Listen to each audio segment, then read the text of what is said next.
There are three major things that makes a people unique. And these three things are the things that has made the Igbos stand out amongst the crowd, to stand out amongst other people. Now, the first one is the brain. The ability to articulate, the ability to be innovative, the ability to produce ideas, the ability to conceive a thought and bring that thought to reality. That is what it takes, wisdom, the brain. And this is one thing that has made the Igbos to be considered as a threat. That is why people see them as being too clever to contend with. That is the first thing that makes an Igbo man. The second one is strength, physical strength, energy, the ability to do work. Now, the Igbos has the physical strength and they take strength. They have a text of strength. That is why in the local Igbo community, you have this wrestling, this local wrestling. That is actually where the West landed from. They call it Ekerimba. Now, that wrestling, that is where you text strength. That is where you text ability. They believe in physical strength. Now, another thing they believe in is also hard work. Okay? They believe your strength gives birth to your hard work, your output. Your strength is what gives birth to your output. That is what the Igbos believe in. So that is why you find out that their yardstick for measuring wealth was the number of yam ban you have.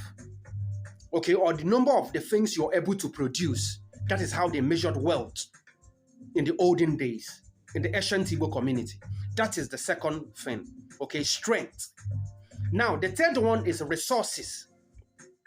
Now, you find out that the Igbos has a whole lot of resources. They have unlimited resources, load and load of resources.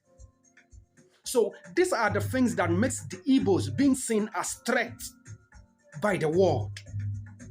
Because imagine an Igbo country. That is to say, an independent Igbo country means that the world will be dependent on them. That is to say, they will produce and export, and they will not be able to import from anybody because they have everything.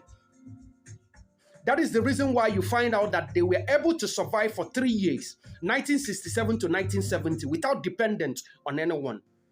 So that defies the saying that no country can stand on its own or can stand without depending on another. The Igbos has defied that. And for those of you that don't know that the Igbos has so much resources, the resources, the oil that was used to fight the First World and Second World War was drilled from Igbo land. Do you know about this? The resources, the oil that was used to fight First and Second World War was drilled from Igbo land. Yes, Shell was already in Imo State drilling oil for the First and Second World War. Although, sorry, did I say First and Second World War? No, it was European Civil War. Because we Africans, we have no involvement in that. We are not part of it. We don't know what caused their problem. They caused their problems and they want to get us involved. Whenever they have their issue, they drag the whole world into it. They only came to Africa, took our fathers to go fight for them. It was First and Second European Civil War.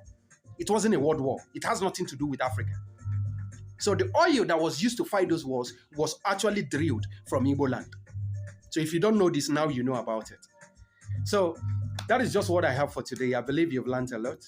Kindly follow me. Follow me on YouTube, on TikTok, on my social media handles. I love you. See you in my next episode.